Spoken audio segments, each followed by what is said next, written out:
feel like a circle that floats around me.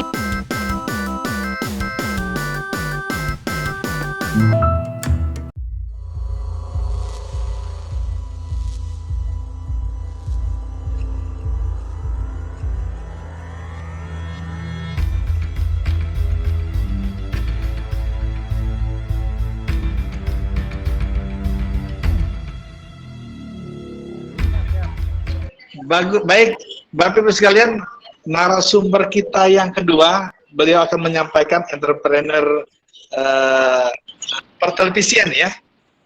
Ya Pak. Ya, jadi mohon Bapak Ibu sekalian menyimak apa yang disampaikan karena beliau expertnya di bidang pertelevisian. Jadi sangat disayangkan ketika nanti menyampaikan materi Bapak Ibu sekalian masih bertanya-tanya tentang hal ini, tapi materinya tidak diikuti. Mohon Bapak Ibu sekalian siap untuk mengikuti. Waktu dan kesempatan pada Bapak Agus Haryanto, Estos Infom untuk menyampaikan materinya. Silakan. Ya. Assalamualaikum warahmatullahi wabarakatuh. Waalaikumsalam warahmatullahi wabarakatuh. Waalaikumsalam. Terima kasih bagi para peserta yang sudah hadir. Mohon maaf telah menunggu. Pagi ini materi yang akan saya coba bagikan ke teman-teman peserta adalah tentang jurnalistik televisi. Kenapa ada suara yang bocor katanya ya Pak? Mas Bayu, tolong cek Mas Bayu. Yang lain sudah di-mute ini. Saya share ini ya materi.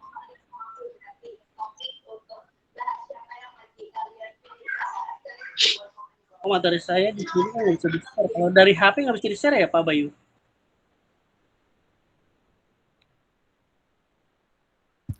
Sebenarnya bisa Pak. Bagus, bisa. Sudah ini barusan lupa Mas Bayu membuat Mas Agus sebagai ini penyelenggara materi. Silakan sekarang coba.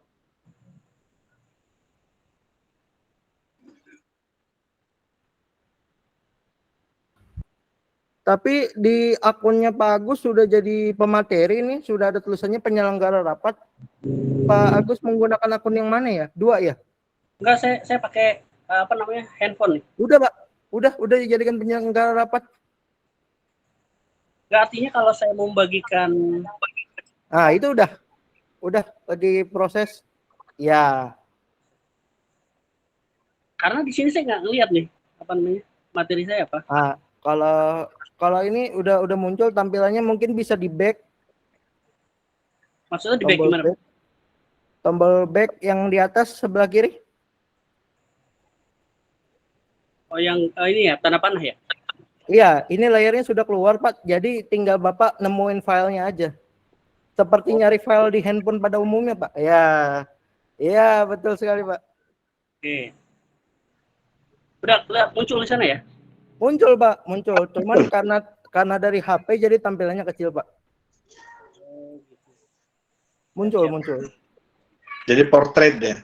Iya betul. Dia mengikuti device-nya Pak. Iya. Yang pasti materi sudah dibagikan ya. Yang penting langsung presentasi aja Pak. Iya. Izin Pak Agus, nanti materi akan kita bagikan di Google Classroom Pak Agus. Silakan dilanjut. Materi kita tentang jurnalistik televisi. Mungkin beberapa hari kemarin kita telah bisa. Siapa? Halo. Lanjut Pak Agus.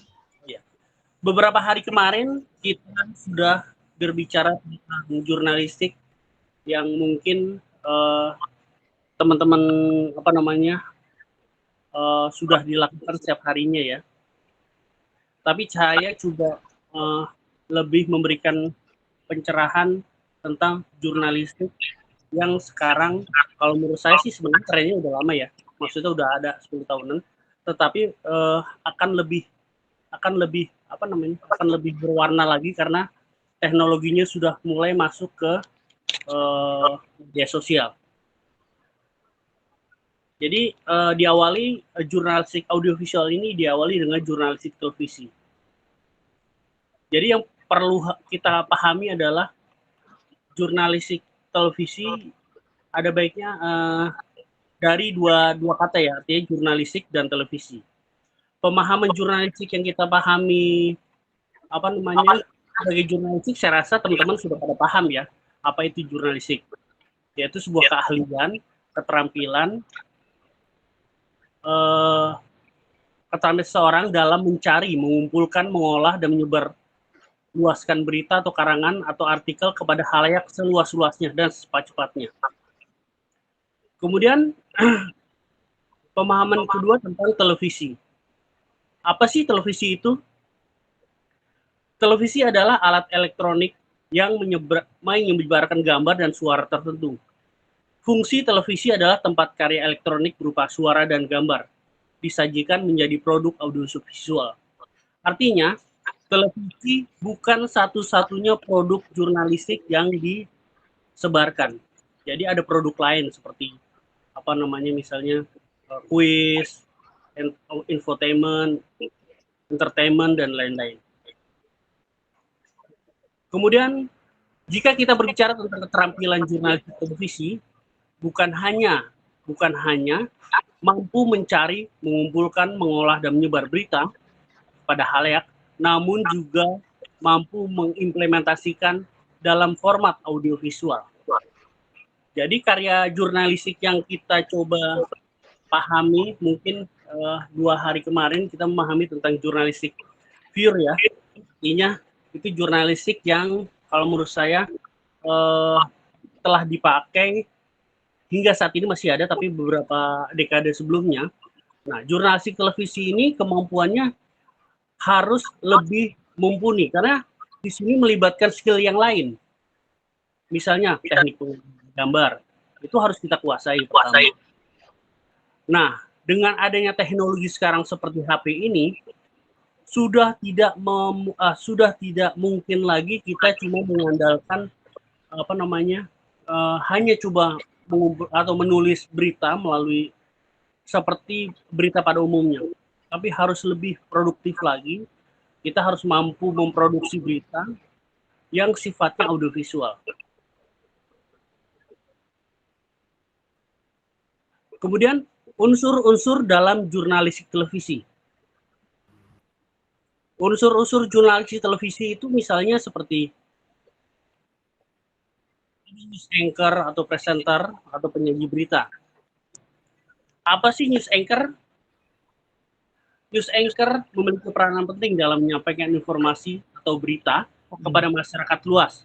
Karena berita akan lebih mudah dicerna dan apik disampaikan kepada khalayak.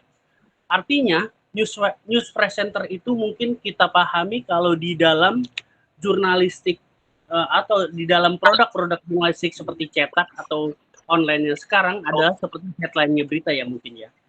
Jadi bagaimana seorang presenter harus mempresentasikan sebuah berita misalnya itu dengan head berita.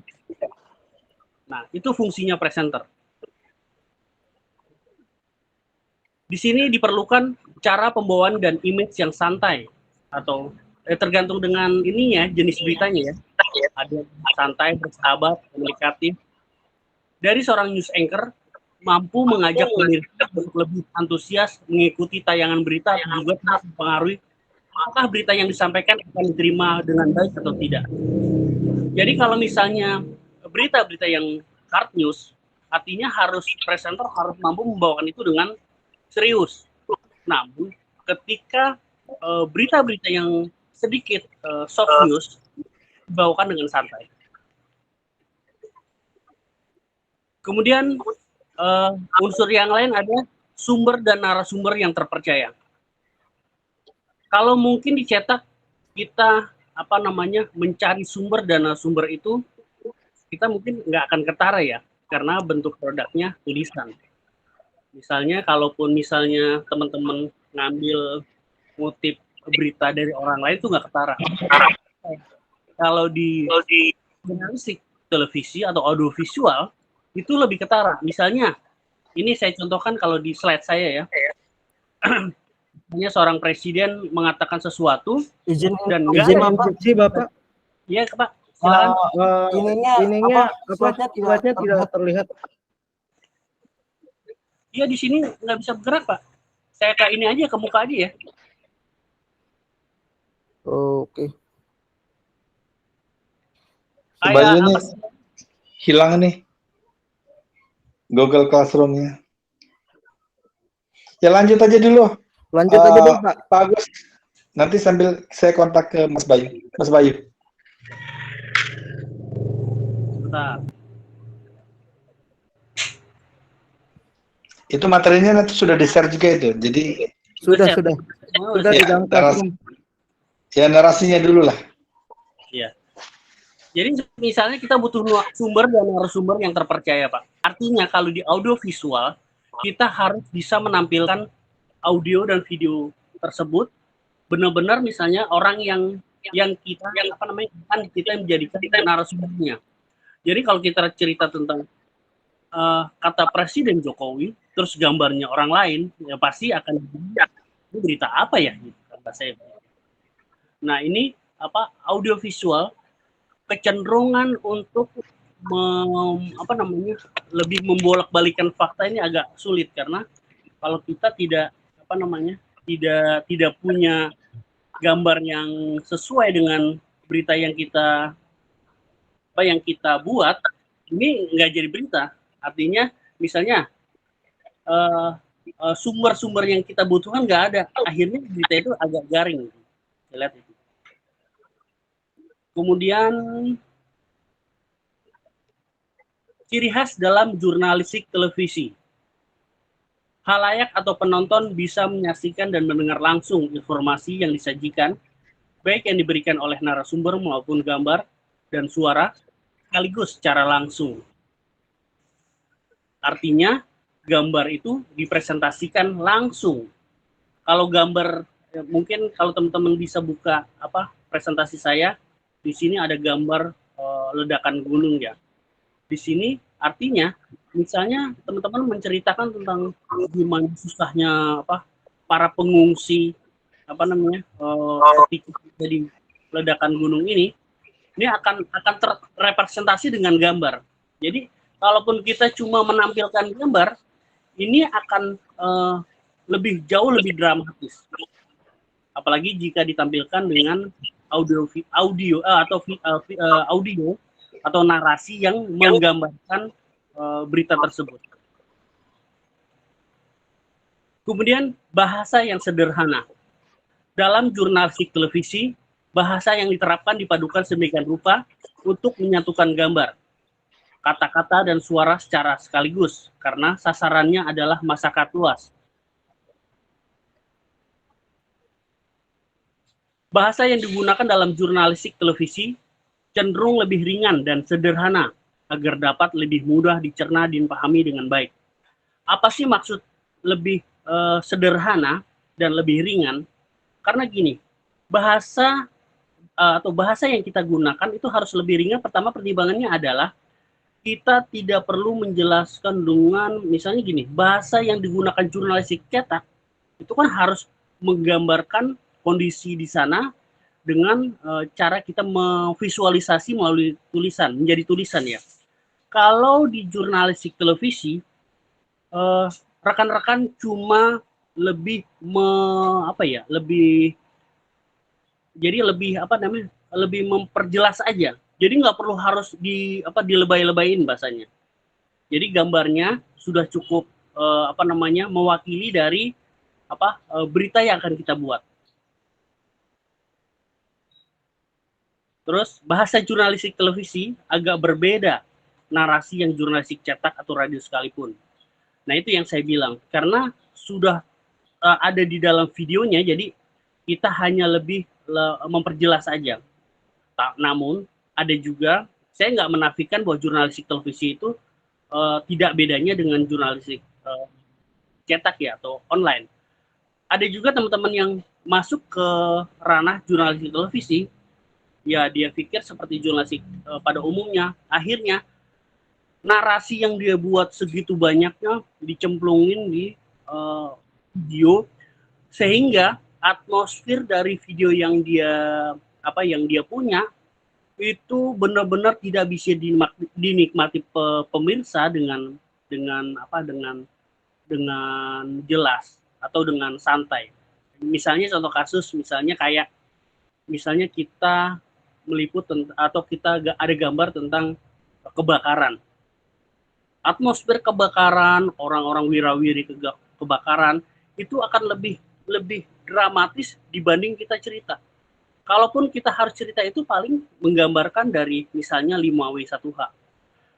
5W1H itu pun kadang direpresentasikan oleh jurnalistik televisi, kadang dengan berupa gambar. Misalnya contoh kalau misalnya tadi kebakaran ya, ada pelang di mana sih ini lokasinya misalnya, itu sudah direpresentasikan itu. Kalau bicara tentang mungkin liputan yang lain, liputan ini ada di misalnya Sumatera Barat. Apa sih Sumatera Barat ikonnya misalnya? Atau yang gampang lah misalnya Jogja.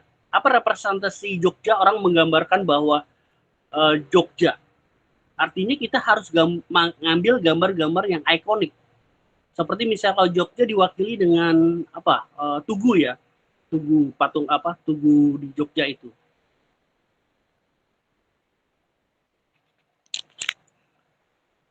Terus yang lanjut,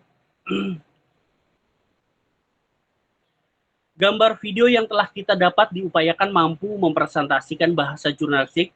Jadi gambar video yang akan kita ambil diupayakan mampu menjelaskan kejadian yang terjadi. Tadi sudah saya jelaskan. Oke, pengambilan gambar pelang jalan untuk mempresentasikan di mana berada. Nah ini yang tadi saya bilang sudah mempresentasikan 5W1H di sini. Walaupun memang tidak terlihat misalnya. Tapi dengan yang tadi saya bilang dikombin dengan gambar-gambar yang mendukung misalnya seperti Tugu Jogja, kemudian jalannya di sini itu akan lebih menguatkan. Biasanya 5W1H-nya hanya melengkapi aja. Kemudian mengambil gambar kondisi pagi, siang, atau sore dengan cahaya pada daun yang tertembus sinar matahari. Apa sih yang merepresentasikan sore, pagi, siang kalau di audiovisual? Adalah cahaya, misalnya cahaya yang ada gitu. Maksudnya cahaya matahari ya. Matahari pagi gimana sih? Cara mempresentasikan di jurnalistik televisi. Nah ini, atau daerah tertentu dengan ikon kota tertentu. Misalnya yang tadi saya bilang, saya di sini di slide saya gambarkan misalnya Surabaya dengan patung gambar hiu dan buaya ya. Terus kalau Padang dengan Jam Gadang, kalau Jakarta dengan Monas. Nah ini Malioboro dengan Jogjanya. Saya lihat.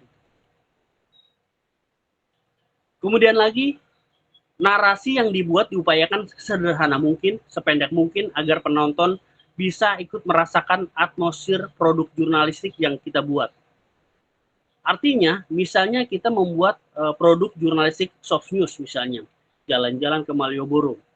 Nah, di situ hanya menjelaskan tentang keindahan Malioboro, didukung dengan gambar-gambar yang beauty dan segalanya. Jadi pemirsa diajak untuk menikmati itu. Jadi jangan diisi dengan data-data yang akhirnya pemirsa tidak bisa menikmati menikmati suasana di Malioboro itu. Kemudian penerapan kode etik jurnalistik dalam pengambilan gambar di jurnalistik televisi. Wartawan Indonesia bersikap independen, menghasilkan berita yang akurat, berimbang, dan tidak beretikat buruk. Independen berarti memberitakan peristiwa atau fakta sesuai dengan suara hati nurani, tanpa campur tangan, paksaan, dan intervensi dari pihak lain termasuk pemilik perusahaan. Nah, kasus ini yang menjadi dilematik buat jurnalis. Pertama, karena pertimbangannya adalah di mana jurnalis berada biasanya akan dipengaruhi sama pemilik modal atau negara sekalipun. Saya pernah punya contoh kasus ya misalnya. Jadi misalnya waktu itu pemilihan ketua PSSI waktu itu antara kelompok A dan kelompok B. Karena kelompok A ini memiliki media, jadi didorong media ini untuk mempresentasikan ketua PSI dari kalangan mereka. Seperti itu. Mungkin kalau teman-teman bisa cermati melihatlah kasus-kasus itu. Misalnya contoh kalau misalnya di pemerintahan ya. Seperti itu juga. Mana yang didukung pasti akan dia presentasikan lewat media. Kemudian akurat berita dipercaya benar sesuai keadaan objektif ketika peristiwa terjadi. Jadi akurasi berita dipercaya benar sesuai keadaan objektif ketika peristiwa terjadi. Nah itu digambarkan dengan representasi video yang kita buat. Misalnya kalau di sini saya gambarkan dengan meledaknya gunung berapi, direpresentasikan dengan gunung berapi yang sedang meledak, ada pengungsi, ada masyarakat lah. Berimbang berarti semua pihak mendapat kesempatan setara. Artinya, ini contoh kasus saya misalnya tentang perseteruan antara KPK dengan pemerintah. Misalnya pemerintah statement sesuatu, artinya kita harus mencari keberimbangan dengan statement dari pihak yang menjadi seteru. Misalnya kalau di sini kita gambarkan KPK dengan juru bicara KPK. Pada saat itu Johan Budi ya kalau salah. Kemudian tidak beritikat buruk berarti ada niat secara sengaja dan semata-mata untuk menimbulkan kerugian pihak lain. Mungkin teman-teman mengikuti ya sekarang berita-berita yang lagi headline ya atau viral kalau bahasa sekarang ya. Kalau dulu kita bilang kalau di dunia media kan headline ya. Kasus misalnya perang Palestina Israel. Artinya berita yang kita buat harus beritikat buruk, tidak niat sengaja semata-mata untuk menimbulkan kerugian orang lain. Tetapi banyak media-media barat itu berpihak. Makanya saya agak sedikit bingung ya. Mereka dinyatakan sebagai jurnalis yang lebih independen, lebih bermoral. Nyatanya secara ini di lapangan mereka lebih tidak beretika ya. Misalnya contoh kasus misalnya waktu penyerangan 7 Oktober itu ternyata mereka memberitakan tentang pembunuhan anak-anak oleh para mujahid Palestina. Ternyata yang saya para pejuang Palestina ya. Ternyata kenyataannya tidak ada itu. Makanya waktu itu saya pernah lihat di YouTube itu jurnalis Mesir itu begitu melihat beritanya si orang Amerika ini marah-marah bilang, "Mana berita yang kamu bilang benar itu? Kamu bohong, Mbak," gitu. Ibaratnya seperti itu. Kemudian di pasal keduanya etika kode etik jurnalistik itu wartawan Indonesia menempuh cara-cara yang profesional dalam melaksanakan tugas jurnalistiknya. Penafsiran cara-cara yang profesional adalah menunjukkan identitas diri kepada narasumber. Artinya ketika profesional, pengertian profesional yang menunjukkan profesional itu biasanya misalnya dengan ID. Kalau di jurnalis televisi direpresentasikan pertama dengan ID, dengan seragam misalnya.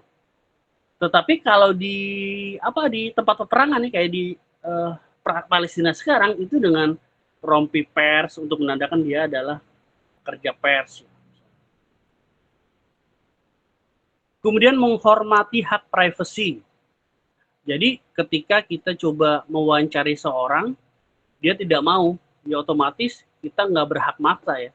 Artinya jangan sampai dia nggak mau terus kita curi-curi, terus kita beritakan tentang itu misalnya. Itu nggak boleh. Terus tidak menyuap.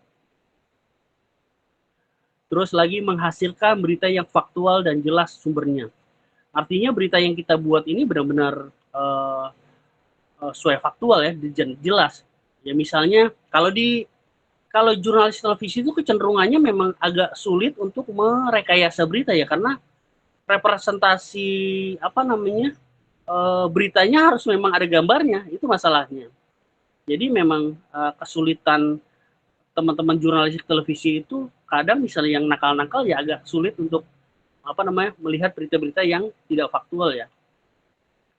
Terus rekayasa pengambilan dan pemuatan atau penyiaran gambar, foto, suara dilengkapi dengan keterangan tentang sumber yang ditampilkan secara berimbang.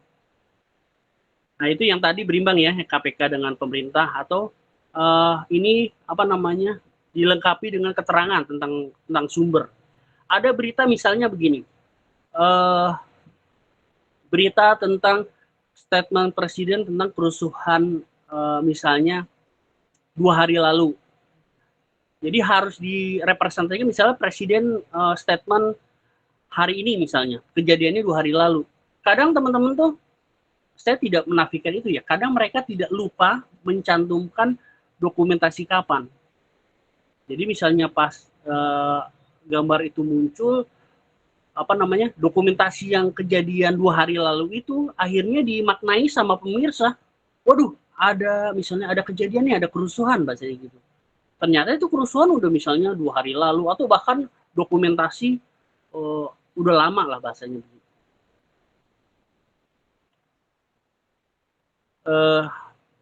Kemudian menghormati pengalaman traumatik narasumber dalam penyajian gambar, foto, dan suara.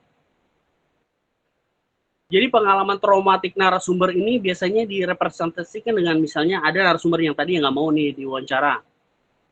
Atau juga ada narasumber yang menghindar di posisi-posisi pengambilan gambar tertentu. Saya punya pengalaman teman-teman waktu di media televisi itu. Jadi pengusaha seperti Abu Rizal Bakri itu tidak mau diambil gambar dari samping. Dia menolak untuk mengambil gambar dari samping ya, karena pertimbangan tertentu ya. Makanya hormati itu, jangan sampai ketika dia menolak itu terus kita hajar aja. Nah, itu yang sedikit bermasalah ya. Kemudian tidak melakukan plagiat, termasuk menyatakan hasil liputan wartawan lain sebagai karya sendiri. Nah ini, plagiat menyatakan hasil liputan wartawan lain sebagai karya sendiri. Jadi makanya sekarang TV atau televisi ya selalu menyantumkan watermark di gambar mereka untuk menghindari itu. Dan ada juga saya punya kasus gini. Dulu waktu saya pertama kali ikut-ikutan isi konten di YouTube, di sana tuh ada waktu itu saya pikir dari daerah sih, sebenarnya dari daerah itu gambar waktu itu di Aceh Singkil kalau nggak salah. Jadi teman-teman daerah tuh nggak aware terhadap gambar yang dia buat. Harusnya ketika dapat gambar, kalau mau dimasukin dikasih ke media, buru-buru dia dokumentasiin dulu. Jadi waktu itu ada TV Jepang datang ke nelfon saya untuk bilang, Pak, saya mau ngambil gambar Bapak dong. Saya bilang, itu bukan gambar saya Pak, itu gambar kontributor saya. Oh iya, soalnya saya cuma menemukan di akun Bapak nih di YouTube. Jadi akhirnya gimana Pak saya bisa dapatkan gambar ini? Akhirnya sampai menawarkan sejumlah uang untuk bisa dapat gambar itu. Artinya jurnalis Jepang itu sangat beretika banget ketika menayangkan gambar tertentu yang artinya dia tidak mau berisiko dengan hukum tentang gambar-gambar yang dia coba publikasikan. Kemudian pasal 3, wartawan Indonesia selalu menguji informasi, memberitakan secara berimbang, tidak mencampur fakta dan opini yang menghakimi, serta menerapkan asas praduga tak bersalah. Penafsirannya adalah menguji informasi berarti melakukan cek and recheck tentang kebenaran informasi. Artinya ketika berita misalnya kita dapat, diupayakan ada recheck, entah bentuknya konfirmasi atau apa. Jadi tapi sebenarnya kalau untuk televisi ya memang rechecknya itu agak ini ya. Artinya kita harus benar-benar recheck ke orang apa namanya, kalau di pemerintahan ya, kalau misalnya ada kecelakaan misalnya kapal harus ke Dishub misalnya. Bener nggak sih ini ada kecelakaan kapal misalnya? Sementara kita dapat gambar sumbernya dari misalnya apa ya, kalau bahasa di televisi itu namanya, yang ngambil gambar secara pribadi bilangnya apa namanya, independen lah. Kemudian berimbang adalah memberikan ruang atau waktu pemberitaan kepada masing-masing pihak secara profesional. Artinya ketika misalnya kita memberitakan sesuatu dan kita dia apa si peseterunya harus kita berikan apa untuk mengklarifikasi apakah berita ini apa namanya benar atau enggak. Opini yang menghakimi adalah pendapat pribadi wartawan. Hal ini berbeda dengan opini interpretatif, yaitu pendapat yang berupa interpretasi wartawan adalah fakta. Nah, hindari ini nih sebenarnya saya, opini yang menghakimi. Kemudian asas praduga tak bersalah adalah prinsip tidak menghakimi orang. Ya, artinya kalau kita apa namanya tidak suka sesama institusi atau seorang, nggak bisa dimasukin dalam sebuah berita yang kita buat. Kemudian pasal 4, wartawan Indonesia tidak membuat berita bohong, fitnah, sadis, cabul. Penafsirannya adalah bohong berarti sesuatu yang sudah diketahui sebelumnya oleh wartawan sebagai hal yang tidak sesuai dengan fakta yang terjadi. Artinya, sebenarnya kalau berita itu bohong, wartawan nggak boleh sebar itu. Tapi nyatanya kalau di sekarang itu ya, begitu bebasnya dunia jurnalistik ya, bukan jurnalistik kalau menurut saya, dunia konten ya, akhirnya orang sebar seenak-enaknya, terus tanpa tahu dari mana sumbernya, kayak gitu-gitu. Akhirnya mereka jadi tidak bertanggung jawab terhadap isi berita. Ya itu saya bilang karena artinya belum terlalu ketat rambunya mungkin. Kemudian fitnah berarti tuduhan tanpa dasar yang dilakukan secara sengaja dengan niat buruk. Kemudian ada lagi sadis, berarti kejam dan tidak mengenal belas kasihan. Jadi ada pengalaman dulu di Antv, mungkin teman-teman pernah tahu lah tentang musim-musimnya terorisme lah kalau nggak salah. Pemboman kejadiannya di kedutaan Australia.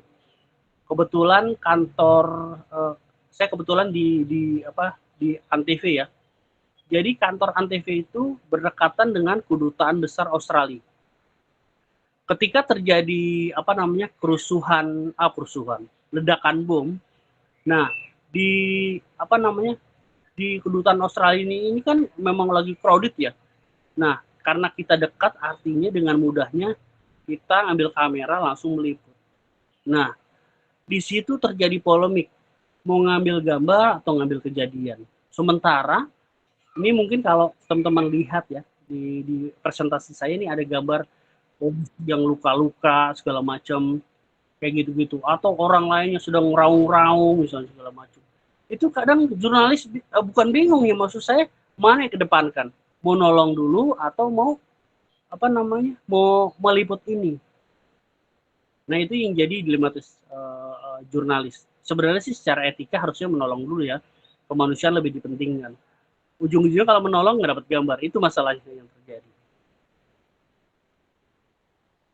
Kemudian next, cabul berarti menggambaran tingkah laku secara erotis dengan foto atau gambar, suara atau grafis atau tulisan yang semata-mata untuk membangkitkan nafsu birahi. Nah artinya gambar-gambar yang mencerminkan pornografi kalau bisa dilarang. Kalaupun misalnya itu sudah terjadi, sebisa mungkin waktu proses editing entah di blur untuk menghindari gambar-gambar pornografi. Kemudian dalam penyiaran gambar dan suara dari arsip, wartawan mencantumkan waktu pengambilan gambar dan suara. Nah itu yang saya bilang ketika ada proses dokumentasi, ini kapan sih kejadian ini harus tulis sebenarnya. Misalnya Jakarta kejadiannya tanggal berapa ditulis. Kemudian Pasal 5, pers nasional berkewajiban memberitakan peristiwa dan opini dengan menghormati norma-norma agama dan rasa kesusilaan masyarakat serta asas praduga tak bersalah. Undang-Undang Nomor 40 Tahun 1999. Jadi pers wajib melayani hak jawab. Jadi nggak boleh pers misalnya ketikanya kemarin Anda memberitakan ini terus saya mau hak jawab nih. Kita bilang nggak perlu Bu, nggak usah kayak gitu, nggak bisa. Kita harus melayani itu. Kemudian pasal 6-nya pers nasional melaksanakan peranan sebagai berikut. Memenuhi hak masyarakat untuk mengetahui, menegakkan nilai-nilai dasar demokrasi, mendorong terwujudnya supremasi hukum, dan hak asasi manusia, serta menghormati kebinekaan. Artinya, yang kita kedepankan sebenarnya tentang nilai-nilai dasar nasionalis lah, misalnya demokrasi, supremasi hukum, nilai-nilai kebenaran maksud saya, hak asasi manusia, serta menghormati kebinekaan. Kalau kita bicara Indonesia. Kemudian, mengembangkan pendapat umum berdasarkan informasi yang tepat dan akurat dan benar. Jadi pendapat umum yang tepat, akurat dan benar ya, artinya bukan berarti yang kita karang-karang misalnya. Terus melakukan pengawasan, kritik, koreksi, dan saran terhadap hal yang berkaitan dengan kepentingan umum, memperjuangkan keadilan dan kebenaran. Kalau di slide saya ini tentang jembatan rusak ya. Artinya jembatan rusak itu sebagai insan pers harus memberitakan ini bahwa Pemda tolong dong perhatikan tentang kondisi jembatan ini karena menyangkut keselamatan misalnya anak-anak sekolah, masyarakat yang lain. Itu tugas tanggung jawab jurnalistik. Terus jurnalistik televisi bekerja dengan peralatan penunjang yang wajib dipakai dalam bekerja untuk melaksanakan profesinya. Peralatan dasar jurnalistik TV yang paling dasar adalah sebuah kamera video dan kamera foto. Standar profesional dengan gambar video yang wajib diketahui dan para jurnalis TV seperti jenis shot, size shot, dan angle shot. Nah, mungkin kalau yang ini ya, teman-teman nanti lihat di slide saya aja, di sini ada jenis shot, gambarnya seperti apa, extreme wide shot, terus very wide shot, ada lagi misalnya wide shot, dan sebagainya. Nah, di sini ada mid shot, terus medium shot, medium close up, extreme close up, dan lain-lain. Kemudian beberapa teknik pengambilan gambar berdasarkan angle kamera. Di sini bisa dilihat ya nanti ya, ada low angle, cara pengambilannya seperti apa. Kemudian ada lagi high angle misalnya. Bagaimana kita mengambil high angle, apa sih manfaatnya dari high angle? Di sini nanti teman-teman bisa lihat di slide saya. Ada lagi frog eye view. Jadi pengambilan gambar dengan konsep dari matanya si frog itu ini ya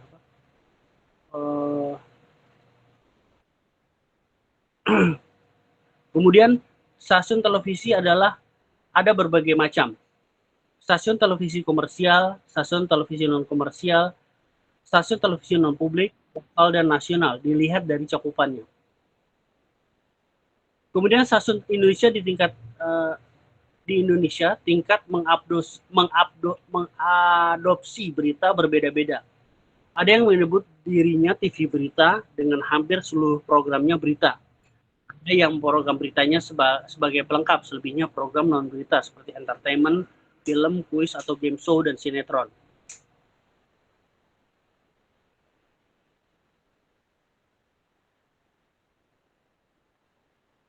Kemudian di stasiun televisi pun yang tergabung di dalam dunia jurnalistik masuk di dalam divisi news dan current affair atau sport. Namun di luar itu dinamakan divisi produksi program atau mereka tidak bisa bergabung di asosiasi atau lembaga profesi jurnalistik televisi karena di bidang pekerjaan dinilai bukan pekerjaan jurnalistik.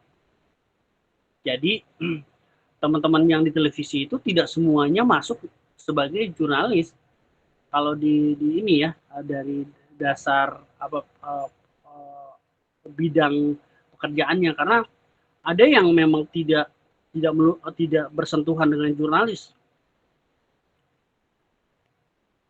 Pekerjaan televisi di divisi news, misalnya reporter, kameramen, video editor, produser, asisten produser, dubber, biro daerah, biro luar negeri, kontributor, riset dan development, eksekutif produser, manajer news, general manager news, biro news, sport, dan current affair. Saya rasa itu aja presentasi yang saya kali, mudah-mudahan bermanfaat. Silakan Pak Ramli. Ya, terima kasih Pak Agus yang sudah memaparkan materinya tentang jurnalis pertelevisian kepada peserta semua. Saya ingatkan kembali kepada Bapak Ibu sekalian bahwa ini peserta yang aktif akan diberikan gimmick untuk perancangan dan pembuatan website. Jadi ini memang ada gimmick 20 orang peserta supaya aktif, dan ini langsung direcord oleh tim dari Basecamp Digital Indonesia. Jadi keaktifan Bapak Ibu sekalian terpantau secara sistem.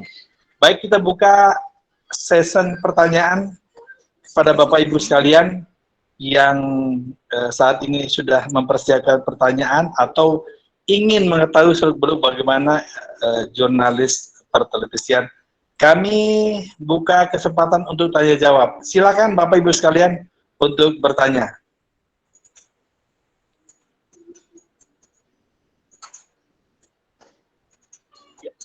Izin tanya.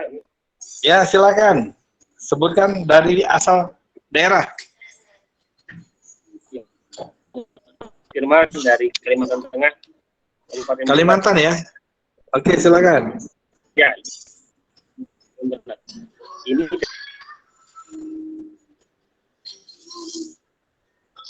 dari Suaranya keputus-putus, Bang Sleman. kan ya ini Ya, silakan. Ya, agak putus-putus tadi. sinyal kita Pak. Ya. Ya, halo. Iya Pak, halo. Ya, halo. Silakan. Halo Pak Agus, salam kenal dari kita Pak, Kalimantan Tengah. Silakan. Ya, ini Pak, para Bapak memang sangat luar biasa bagi kita. Yang jadi kita ingin mempertanyakan, minta pendapat dan arahan dari Bapak Agus. Ini gimana Pak, saatnya kita posisi ini dalam meliput suatu bencana nih Pak. Namun di situ kita kan harus memenuhi data benar-benar akurat. Sementara Bapak tadi kan bilang ada sedikit kita untuk etika kemanusiaan kita sangat luar biasa. Sementara kita kan menolong yang dalam musibah itu Pak, kita meliputan kita ini gambar video kita ini kurang begitu terupdate, jadi kurang begitu lengkap Pak. Jadi intinya gimana Pak solusinya untuk bisa supaya berita kita benar-benar disukai dan diminati oleh masyarakat Pak. Itu dan sekian dan terima kasih Pak. Siap. Sebenarnya memang posisi jurnalistik itu memang agak sedikit dilematis ya ketika terjadi bencana seperti itu. Itu yang terjadi yang tadi saya ceritakan tentang apa namanya kami sebagai jurnalistik di Antv waktu itu ketika terjadi ledakan bom itu sama dilematisnya. Tapi akhirnya teman-teman lebih mempertimbangkan faktor bukan faktor keselamatan ya, artinya mereka ketika misalnya posisi seperti itu, mereka juga lihat ketika dia lihat misalnya ketika lagi ngambil gambar, lihat di sampingnya ada orang, artinya dia langsung kerjakan itu terus. Jadi ketika misalnya memang tidak ada yang mengerjakan, dia akan dahulukan untuk kemanusiaannya. Tapi ketika dia lihat udah ada orang yang pasti akan nolong, dia akan terus melakukan itu. Itu dari sisi ini ya, kekuatan kekuatan gambarnya ya. Kemudian dari sisi etika kesadisan, misalnya gambar-gambar darah, terus luka-luka segala macam.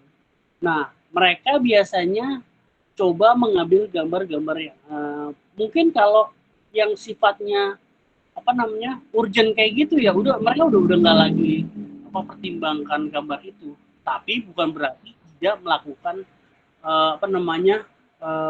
karena gini, karena di jurnalis televisi itu kan ada proses yang namanya editing.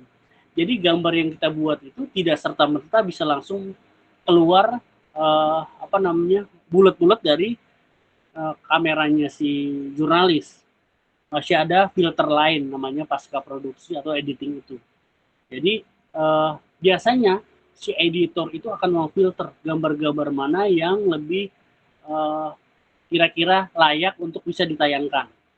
Kalaupun gambar itu tidak bisa layak ditampilkan, akhirnya jalan keluarnya adalah biasanya melakukan rekayasa gambar, misalnya dengan memblur gambar-gambar yang misalnya berdarah-darah.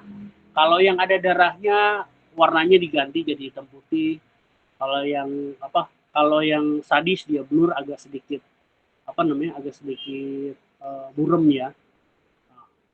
Mau nggak mau seperti itu karena pertimbangannya adalah berita yang kita harus buat ini harus jadi menarik gitu loh. Walaupun kalau di blur itu kan kurang menarik ya ujung-ujungnya. Tapi memang kayak dasar etikanya etika pengambilan gambarnya akhirnya nggak bisa terkontrol. Misalnya contoh kasus kayak misalnya yang tadi saya bilang high angle, wide angle, kayak itu udah nggak bisa. Akhirnya langsung aja running record gitu jalan kayak gitu. Kayak gitu Pak kira-kira. Ya, mungkin cukup jelas ya, Bang Sulaiman ya. Ya, untuk berikutnya silakan yang mau bertanya, silakan. Sebutkan dari asal daerah. Pak, izin saya dari Aceh, Pak Edi. Siap. Saya cuma mau bertanya begini, Pak, terkait pemberitaan yang bersumber dari mitra, Pak. Misalnya dari kehumasan gitu kan. Jadi ada kejadian satu pemberitaan yang diberikan oleh mitra, kemudian diteruskan ke pihak media untuk disebarkan. Jadi yang terkait bermasalah di sini adalah terkait peletakan watermark, Pak. Watermark pemberitaan yang diberikan oleh mitra. Nah ini dipermasalahkan, Pak.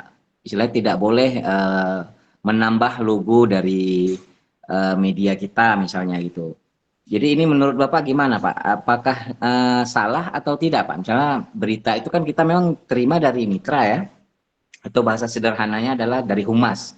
Nah humas memberikan di-share ke wartawan, kemudian wartawan menyebarkan, meneruskan berita itu supaya viral lah begitu. Nah cuma dari pihak wartawan karena merasa itu mitra, menambahkan watermarknya sedikit di pemberitaan di gambar media tersebut. Nah ini dipermasalahkan Pak. Menurut Bapak gimana Pak? Bolehkan atau tidak? Enggak, watermark itu yang buat itu siapa ya? Untuk kepentingan misalnya station atau kepentingan pemilik gambar? Nah, ini kan watermark karena kita mitra dengan humas, misalnya kita bilanglah dari kepolisian. Mereka kan sudah memunculkan gambar hasil dari editing mereka. Nah, karena diteruskan ke wartawan untuk disebarkan supaya viral, pihak jurnalis karena merasa mitra menambahkan sedikit watermark miliknya gitu di gambar polisi tersebut, di gambar berita tersebut supaya terkesan bahwasannya media ini bekerja sama dengan pihak humas yang memberikan berita tersebut. Cuma di sisi lain itu dipermasalahkan karena tidak dibolehkan oleh pihak humasnya sendiri. Sedangkan mereka adalah mitra gitu Pak. Ini bahkan sampai mau dituntut gitulah ceritanya. Karena si pihak media ini menambahkan watermark medianya di gambar tersebut gitu Pak masalahnya. Jadi kira-kira gimana Pak penjelasannya ini? gini Pak, ketika misalnya Bapak bermitra ya, atau mengambil gambar orang misalnya, itu memang ada ketentuannya. Misalnya ketentuannya dalam artian gini, jadi Bapak boleh menggunakan gambar itu, tapi tidak serta-merta memiliki. Memiliki itu maksudnya gimana sih? Maksudnya memiliki itu Bapak sampai menambahkan pesannya di video yang Bapak akan publikasikan itu adalah milik Bapak. Kalau gambar memang dari mereka, water mereka ada, misalnya gambar dinas, misalnya gambar kepolisian mana gitu misalnya, itu tetap aja biarin, jangan di blur atau diapain. Nah itu memang milik mereka. Dan kalau kita mau pakai itu harus muncul. Tetapi ketika mereka mempersalahkan misalnya, kok gambar saya dipakai lah, ini kan sudah cantumin, sudah undang-undang pers itu ada dicantumin bahwa ini milik Anda nih, institusi Anda. Tapi kalau kita menambahkan misalnya stasiun A bermitra dengan ini, ya asal mereka terima ya nggak apa-apa. Tapi kalau mereka nggak terima ya cabut, jadi nggak boleh. Kalau menurut saya gitu. Iya sih. Masalahnya kemarin seperti itu Pak, tidak ada yang dirubah, justru kita meng-share lagi ke mereka, yang justru itu dipermasalahkan gitu. Jadi Ya, tanpa mengurangi apapun yang ada di gambar tersebut, cuma kita menambahkan kode kemitraan dengan mereka, cuma itu dikomplain gitu. Itu yang menjadi pertanyaannya, apakah dibolehkan atau tidak. Enggak, sebenarnya selagi misalnya si pihak mitra tidak merasa harus, misalnya, oh nggak boleh, gue maunya begitu aja. Jadi kalau menurut saya ya ikutin aja maunya dia, karena kan memang kecuali ada klausul yang membolehkan mitra ini dapat gambar yang harus bisa, misalnya ketika klausul itu, ini saya tambahin ini ya, mau ya gitu. Kalau dia bilang nggak mau ya jangan. Jadi sebenarnya itu memang hak dia, itu copyright dia gitu. Ini saya punya pengalaman seperti itu juga. Waktu itu TV One pernah menggunakan gambar-gambar seorang YouTuber lah kalau nggak salah. Terus dia buat bumper segala macam, itu gambar-gambarnya dia. Kemudian gambar itu dipakai buat program dia. Kemudian akhirnya YouTuber itu nuntut ke pihak media itu, ini gambar saya nih, Bapak pakai gambar saya, kenapa nggak izin gitu kan. Akhirnya dengan dalih, akhirnya ini ke hukum, akhirnya si pihak yang punya gambar menang. Nah artinya stasiun resmi pun harus memang benar-benar berizin ketika mengambil gambar itu. Yang tadi saya contohkan waktu salah satu stasiun TV Jepang itu, sampai dia dapat di YouTube ternyata peristiwa kalau nggak salah kerusuhan di Aceh Singkil itu cuma orang-orang karena saya waktu itu ini ya masih kerja di stasiun, gambar itu mungkin sampai sekarang masih ada. Dia cari nggak ada nih stasiun lain atau di akun lain, adanya di akun saya doang. Akhirnya dia tanya, Pak, ini gimana nih, saya mau pakai gambar ini, kira-kira gimana gitu kan. Saya bilang ini bukan punya saya tapi punya kontributor. Pada saat itu bicara tentang copyright terhadap karya itu memang minimal sekali. Jadi hal-hal yang kayak gitu tuh kadang nggak diperhatiin sama jurnalis. Karena gini, misalnya kalau teman-teman ya, misalnya punya liputan ya segala macam, sebisa mungkin teman-teman di copyrightin. Maksudnya copyright yang artian gini ya, teman-teman kalau perlu di watermark, dan itu harus memang benar-benar misalnya kalau di YouTube teman-teman memang itu akun sendiri. Jadi ketika orang lain pakai tanpa seizin yang punyanya, itu bisa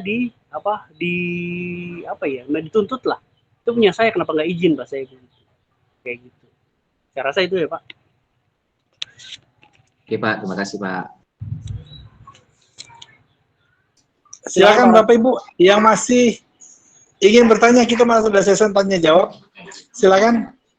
Dari Denpasar mungkin, dari Madura tadi Pak Bambang, dari Jawa Tengah, Jawa. Halo. Silakan. Ya. Dari Jawa Tengah, Pak. Siap, Jawa Tengah. Ya. Terima kasih bisa ikut bergabung di media yang sangat mulia ini, Pak. Nah, Yang kaitan dengan materi yang tadi Pak, apakah kita misalnya mau mengambil gambar ataupun video yang tentunya nanti akan kita share, kita publikasikan itu, apakah harus minta izin dulu Pak kepada narasumber atau misalnya suatu peristiwa kriminal gitu Pak, apa yang terduga untuk pelakunya itu kita minta izin Pak, atau langsung kita video atau foto aja begitu Pak? Terima kasih Pak. Gini, apa namanya? Misalnya itu ininya tersangka ya, misalnya tersangka ya. Ya. Sebenarnya kalau di TV, sebenarnya kalau tersangka sebenarnya masih bisa tayang ya, tapi setidaknya kalau misalnya apa namanya dia masih diragukan apakah dia apa namanya pelakunya atau enggak, memang kalau bisa hati-hati juga. Kalau kasusnya misalnya memang dia membunuh seseorang, kalau menurut saya sih masih layak, apalagi udah sampai dipakein baju tahanan misalnya, itu masih bisa. Cuma artinya kadang kan ada wartawan juga yang maksa kan, misalnya ketika kayak gitu harus dipaksa untuk ngomong tentang kejadian segala macam. Tapi ketika si tersangka itu nggak mau, misalnya, aduh saya belum bisa bicara itu misalnya, kita harus hargai dia sebagai manusia, maksudnya belum bisa diwawancari dengan kita, ya udah nggak apa-apa. Ini nggak bisa memaksa juga. Tapi memang ujung-ujungnya, kalau ini pengalaman teman-teman saya yang di kriminal ya, dalam artian jika ada kasus-kasus kayak gitu, artinya si narasumber tersangka ini biasanya itu polisi tuh yang sering coba ayo ngomong, jadi kadang dia dengan tertekan gitu kayak gitu. Padahal kan misalnya kasus susila ya kan, kadang dia mau ngomong kan perlu atau apa kayak gitu. Ya kalau secara etika sih sebenarnya memang harus ada yang tadi saya bilang, praduga tidak bersalah itu sebelum ada keputusan pengadilan gitu saya rasa. Ya, terima kasih Pak Agus. Ya, selanjutnya silakan jika ada Bapak Ibu sekalian yang mau masih bertanya mengenai jurnalis pertelevisian. Ya, dibuka dulu mic-nya. Mic-nya dibuka, mic. Yang mau bertanya, mic-nya dibuka dulu. Masih ada yang mau bertanya? Bapak Ibu sekalian? Masih ada, mungkin dari saya. Ya, silakan. Ya, baik. Selamat siang semua para senior, materi semua yang saya hormati. Terima kasih. Nama saya Sifrius Samsikan dari NTT Kupang.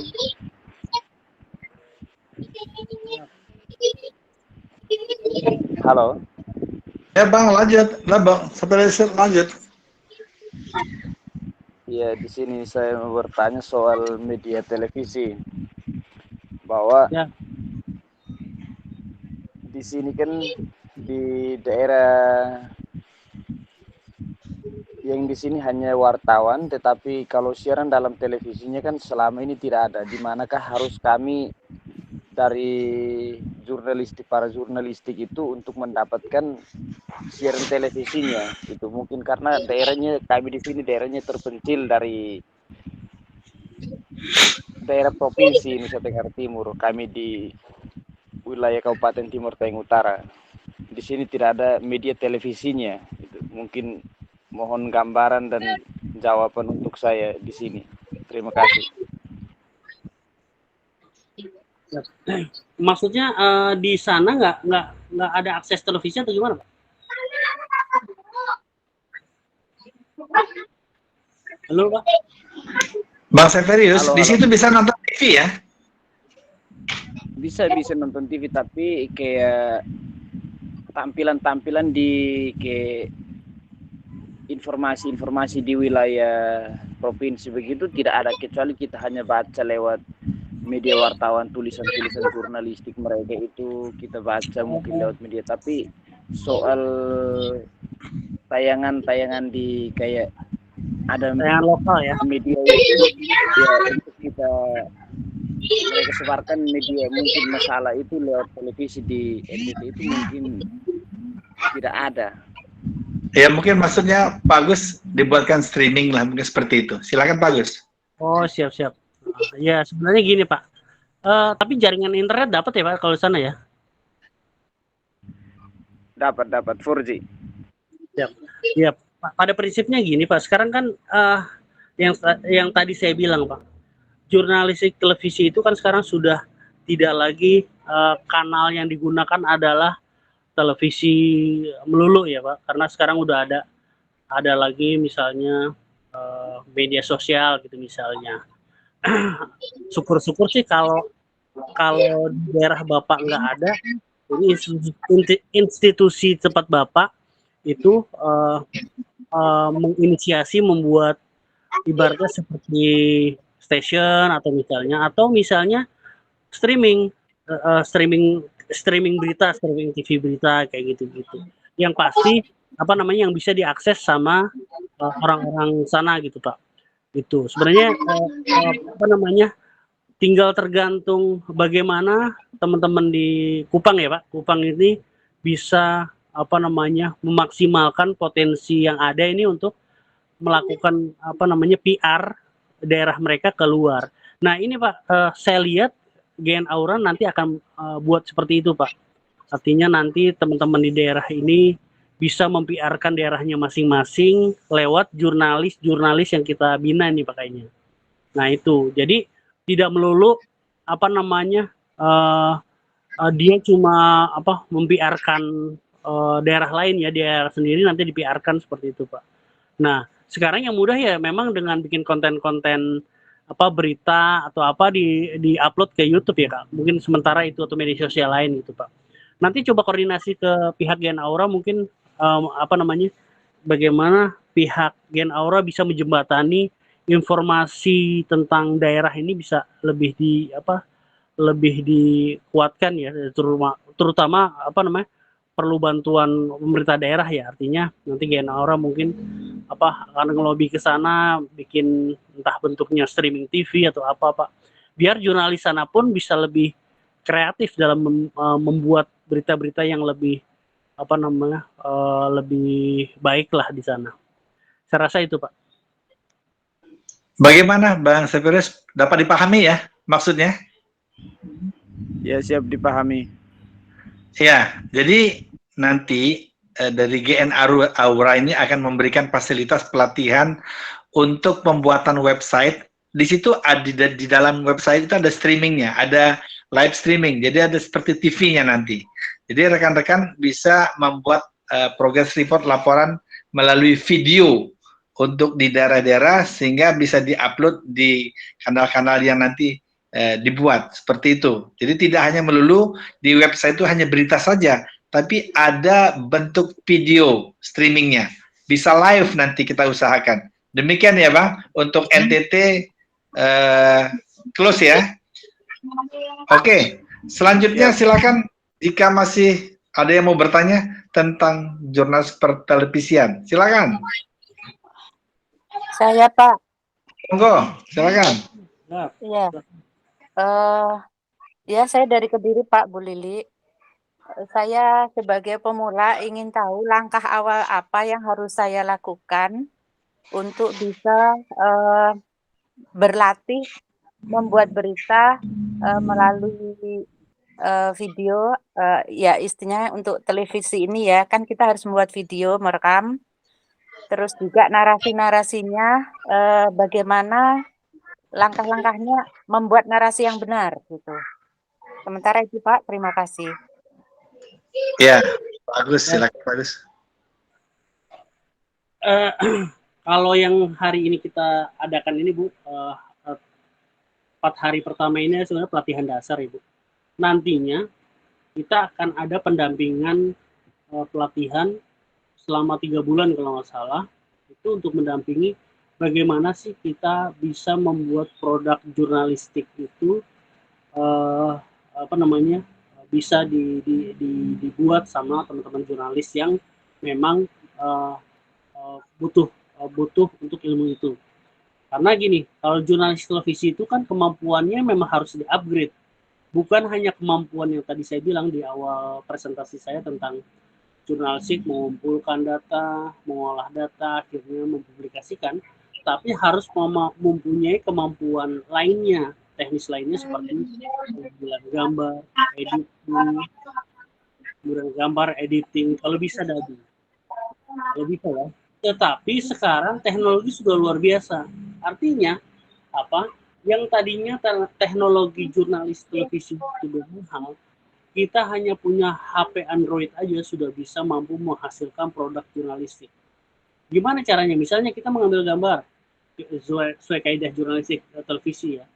Setelah mengambil gambar nanti diedit, kan mungkin saya rasa sih teman-teman entah di daerah atau dimanapun sudah paham lah dengan aplikasi editing yang sudah banyak dipakai orang. Itu sudah mampu menjadi membuat produk-produk jurnalistik kita bisa setara dengan jurnalistik televisi. Apalagi kalau misal penggunaannya cuma buat ke media sosial ya, karena nggak perlu harus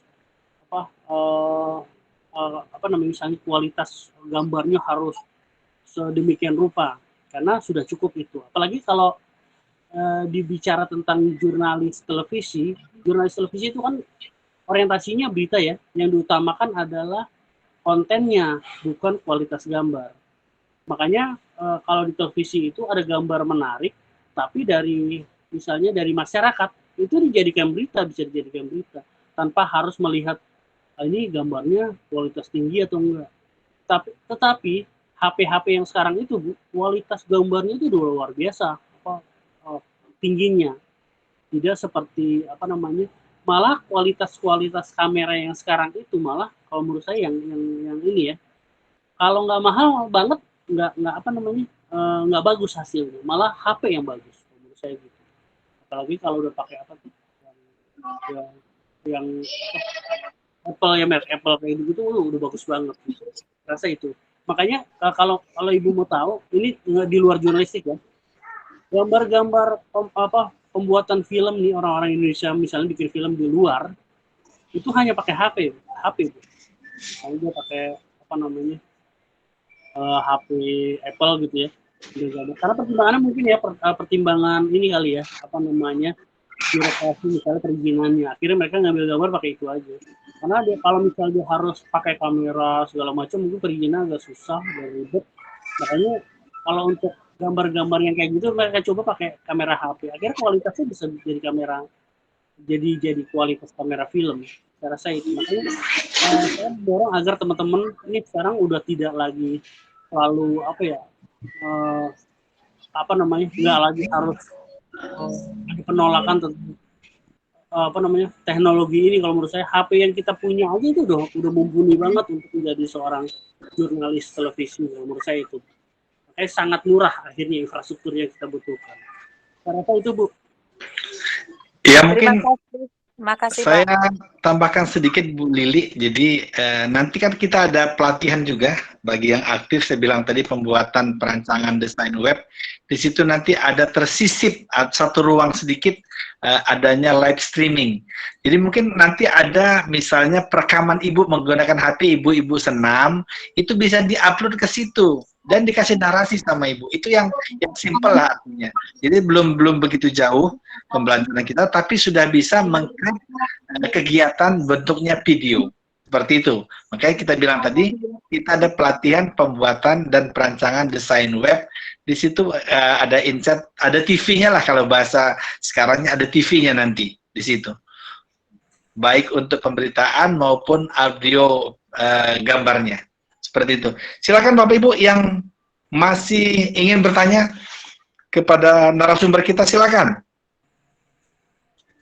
Dibuka dulu mikrofonnya.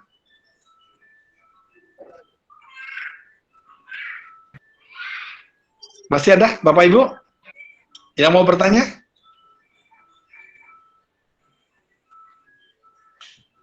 Halo?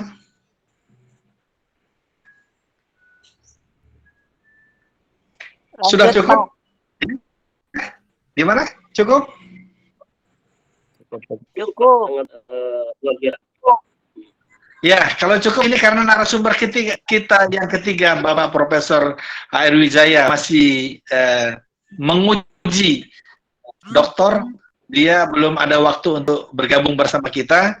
Maka kalau tidak ada pertanyaan lagi untuk kegiatan kita hari ini, pelatihan jurnalistik GN Aura di hari kedua materi, saya cukupkan sampai sini. Dan apabila ada hal-hal yang ditanyakan nanti, bisa di grup peserta pelatihan ditanyakan langsung. Dan untuk materi sudah disiapkan oleh Basecamp Digital Indonesia untuk di-download. Diambil sehingga dipelajari. Dan besok kita akan ketemu di hari ketiga materi. Mudah-mudahan semuanya dapat mengikuti. Karena saya memastikan sekali lagi, Pak Ramli, silakan Bu. saya tidak bisa Ya, silakan. Saya tidak bisa masuk ke ruang kelasnya itu Pak, gimana ya? Ya, nanti Bu kan di grup itu ada, bisa tanya di situ Bu ya, di ruang grup ya. Iya Pak. Ya, nanti di ruang grup itu ada ini ya, nanti bisa sharing di situ. Nanti bisa dibantu oleh tim dari Basecamp Digital Indonesia. Jadi saya sampaikan lagi bahwa kesempatan ini, pelatihan itu betul-betul akan membimbing kita.